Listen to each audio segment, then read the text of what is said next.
2000 টাকা পুরো বাংলাদেশ ঘুরছে, তাহলে 370 টাকা সীতাকুণ্ড।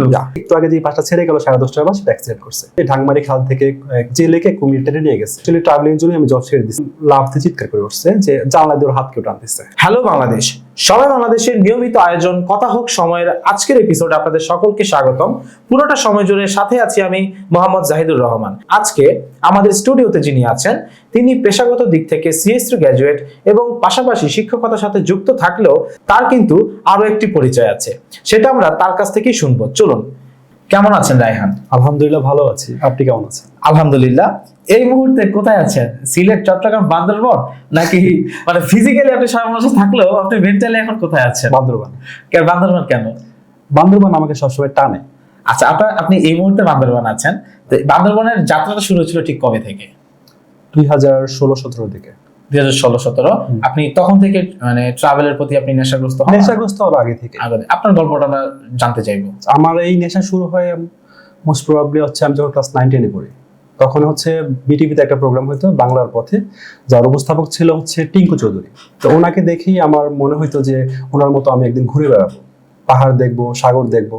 তো সেখান থেকে আস্তে আস্তে এই ট্যুরের নেশা শুরু হয়। আমার প্রথম ট্যুর মানে ঘোরাঘুরি তো আগে থেকে ভালো লাগতো, তো প্রথম ট্যুর যে জেলার বাইরে দিব সেই সাহসটা হয় না। আমার প্রথম ট্যুর ছিল চিড়িয়াখানায়। তখন তো এটি আমার কাছে অনেক বড় কিছু, নারায়ণগঞ্জের বাইরে যাবো, ঢাকায় যাবো, অনেক বড় কিছু। প্রথম নারায়ণগঞ্জ থেকে বাইরে গেছি, ঢাকায় গেছি, তারপর সেখান থেকে গাজীপুর গিয়েছি, দেন সেখান থেকে চিন্তা করছি যে আরো একটু দূরে যাই, সীতাকুণ্ড গিয়েছি, তারপর আরো একটু দূরে গেছি। আপনি শিক্ষকতার সাথে জড়িত, টিউশন করেন, বিভিন্ন কোচিং সেন্টারে পড়ান। এই কোচিং সেন্টারে যে ইনকাম, সেইখান থেকেও কিছু টাকা এদিক সেদিক করে ট্যুরে যাওয়ার যে বিষয়টা, সেটা আসলে কিভাবে মেনটেন করেন? আচ্ছা, ট্যুরের খরচের ব্যাপারটা একদম প্রথম থেকেই বলি। যেমন আমি যখন কলেজ লাইফে এই ট্যুরে যাওয়ার জন্য প্ল্যান করতাম, তো রিক্সা ভাড়া ছিল আমার 30 টাকা, 30 টাকা, 60 টাকা। তো সেক্ষেত্রে আমি দেখা যায় যখন আমি ট্যুরের প্ল্যানটা করতাম, আমি সেক্ষেত্রে ওই দিন থেকে রিক্সা যেতাম না, হেঁটে হেঁটে কলেজ যেতাম, তাহলে ফেরত আসতাম। তো এইভাবে যদি 1 মাস করতাম তাহলে হচ্ছে আমার মোটামুটি 1500 টাকা সেভ হয়ে যেত। তো 2 মাসে 3000 টাকা, আর তখন সময় 3000 টাকা অনেক টাকা, ঘোরা যেত। যাক, আপনার এই ঘোরাঘুরিটাকে আশেপাশের মানুষ কিভাবে দেখে? আশেপাশের মানুষ কিভাবে দেখে সেটা নিয়ে আমি কখনই মাথা ঘামাই নাই। কারণ হচ্ছে আশেপাশের মানুষ তখনই আপনাকে খুব প্রেজ দিবে যখন আপনি সফল হবেন, এর আগে তারা নাক ছিটকাবে। সো তারা কি বললো না বললো সেটা নিয়ে মাথা ঘামানোর খুব বেশি দরকার হয়। আপনি গন্তব্যকে বেশি ভালোবাসেন নাকি যাত্রাপথকে বেশি ভালোবাসেন? দুইটাই। গন্তব্যের জন্য তো যাত্রাপথ এক্সাইটমেন্ট আছে, গন্তব্যের থ্রিল আছে, অ্যাডভেঞ্চার আছে। নিয়মিত ট্রাভেল করছেন, ট্রাভেলিং এর পাশাপাশি আপনি রেকর্ডিংও করছেন। আপনার প্রতিটা মুহূর্ত আসলে কি ভিডিও করার জন্য ট্রাভেল নাকি ট্রাভেলের জন্য ভিডিও? মূলত ট্রাভেল করি তাই ভিডিও করি। আমার একটা শখ আছে যে আমি যখন ট্রাভেল করতাম সেগুলো কিছু ফুটেজ নিয়ে আসতাম বাসায় দেখানোর জন্য। দেখো আমি এখানে গিয়েছিলাম।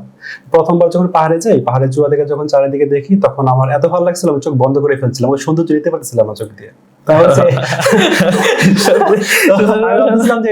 এটা রেকর্ড করে নিয়ে যায়। দেন হচ্ছে আস্তে আস্তে যখন এটাকে আমি ভাবলাম যে এটাকে ডকুমেন্ট করে রাখি ইন ফিউচার আমার পরবর্তী প্রজন্মকে দেখানোর জন্য, তখন আমার মাথায় চিন্তা আসে যে ইউটিউব শুরু করি।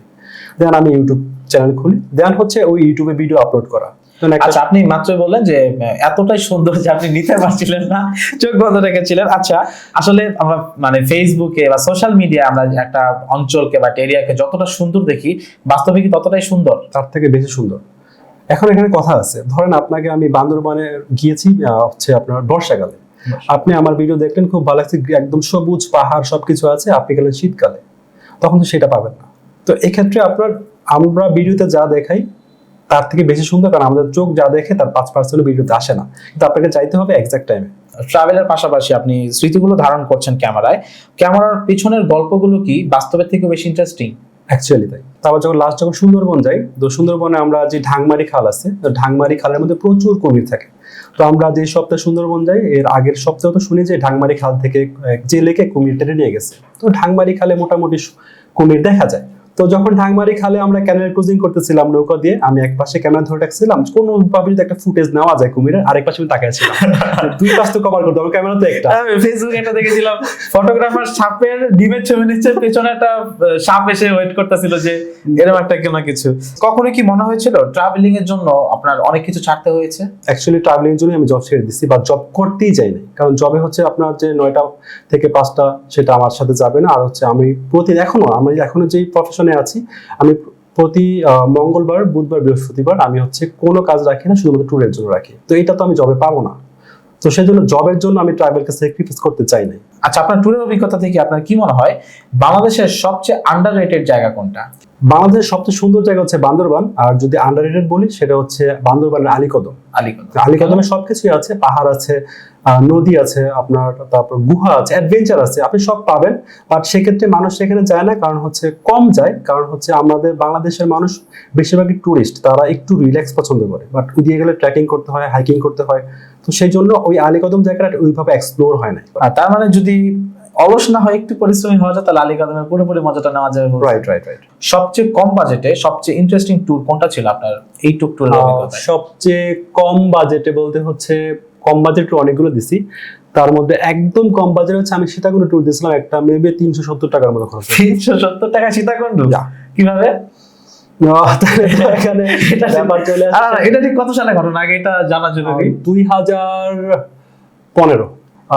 আচ্ছা বলি, সেটা হচ্ছে আমি যখন সীতাকুণ্ড ট্যুরে যাই, সেটা আমার খরচ হয়েছে, বাসে গিয়েছিলাম 1170 টাকা। তো সেটা আমার এক ফ্রেন্ড শোনে, যে বলছে 1170 টাকা, ঠিক আছে তাহলে ট্রেনে গেলে তো আরো কম হবে। ফাইন, ও ট্রেনে করছে, ও ট্রেনে গিয়ে সেখানে 500-550 টাকার মতো খরচ হয়েছে। ও আইসা আমার সাথে খুব বাহাদুর দেখাতেছে যে আমি তো 550 টাকা গিয়ে আসছি, তুমি তো লস খাইছো, 1100 টাকা গিয়ে আসছো। তো আমি ঠিক আছে, আমি এর থেকে কমে গিয়ে দেখাবো। দেন আমি ট্রেনে গেছি, বা ট্রেনের টিকিট কাটি নাই।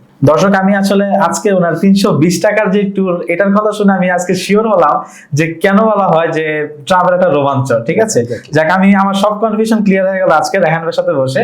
আচ্ছা, আপনার কাছ থেকে আরেকটা কোশ্চেন, আমি যদি এই মুহূর্তে এই স্টুডিওতে বসে যদি আমি আপনাকে 2000 টাকা দেই, আপনি কোথায় ঘুরতে পারেন বাংলাদেশে? ঢাকা থেকে 2000 টাকায় সমগ্র বাংলাদেশ ঘোরা সম্ভব, একসাথে না, মানে এট এ টাইম, জাস্ট একটা জায়গায়।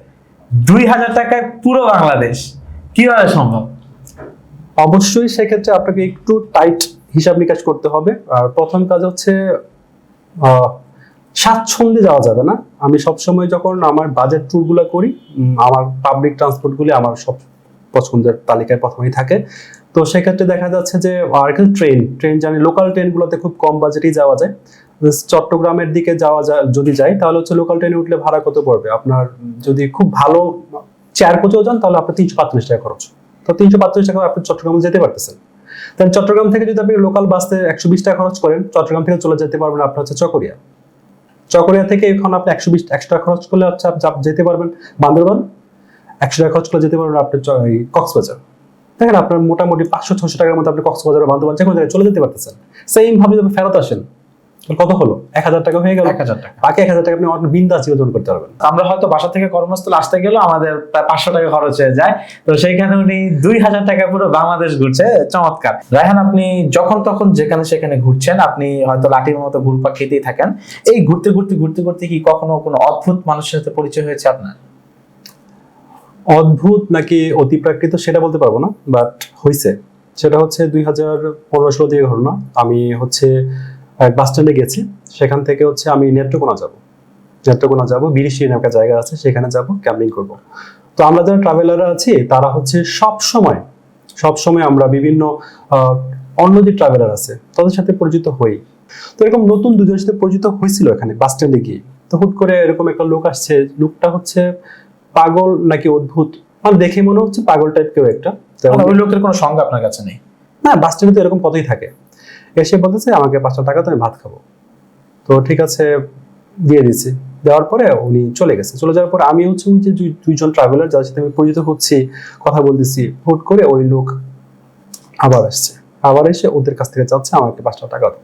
মানে আপনি যাদের সাথে পরিচয় হয়েছিলেন আপনার কাছ থেকে 5 টাকা নিয়ে যাওয়ার পর আবার তাদের কাছ থেকে 5 টাকা যাচ্ছে। তারপর তো ওরা প্রথমে ইগনোর করছে, কিন্তু উনি 5 টাকা নিয়েই যাবে। তো একটা সময় ওরা বিরক্ত হয়ে ধমক দিছে। তো ধমক দেওয়ার পরে উনি একটু দূরে গিয়ে দাঁড়ায় বলতেছে তোদের খবর আছে।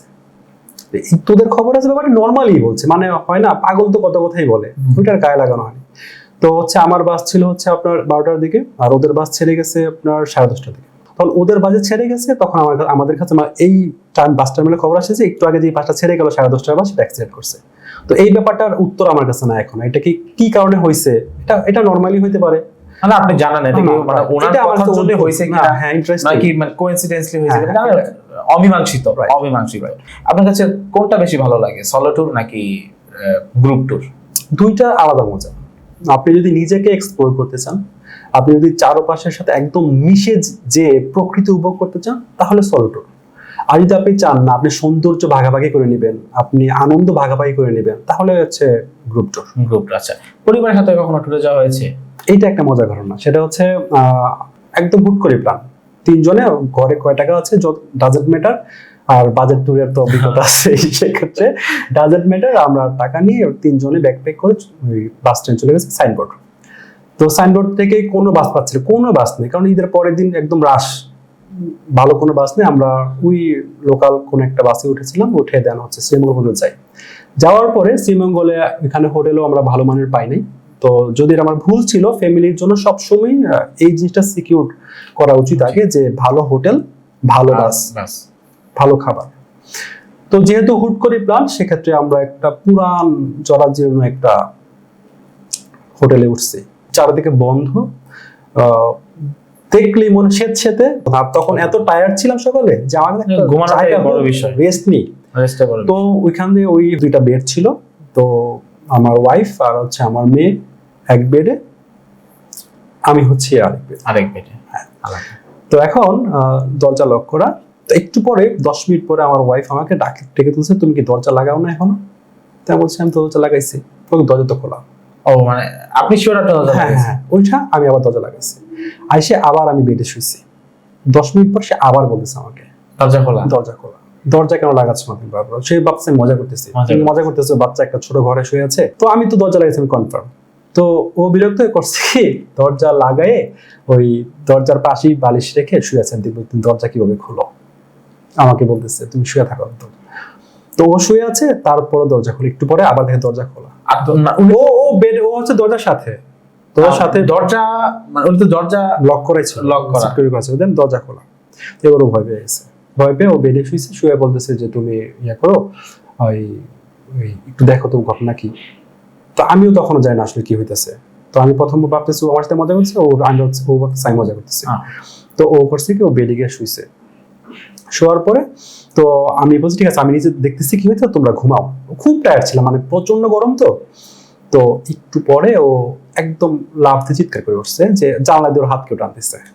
তো আমরা ছিলাম দোতলায়। পুরোপুরি একটা ভৌতিক হইতেই পারে, মানে ভৌতিক নাকি জানি না, অদ্ভুত ঘটনা ঘটছে। ট্যুর আসলে কতটা জরুরি, এটাকে ধরে রাখা উচিত কিনা বা এটাকে অহেতুক কিনা, সেই ক্ষেত্রে আপনি কি মনে করেন?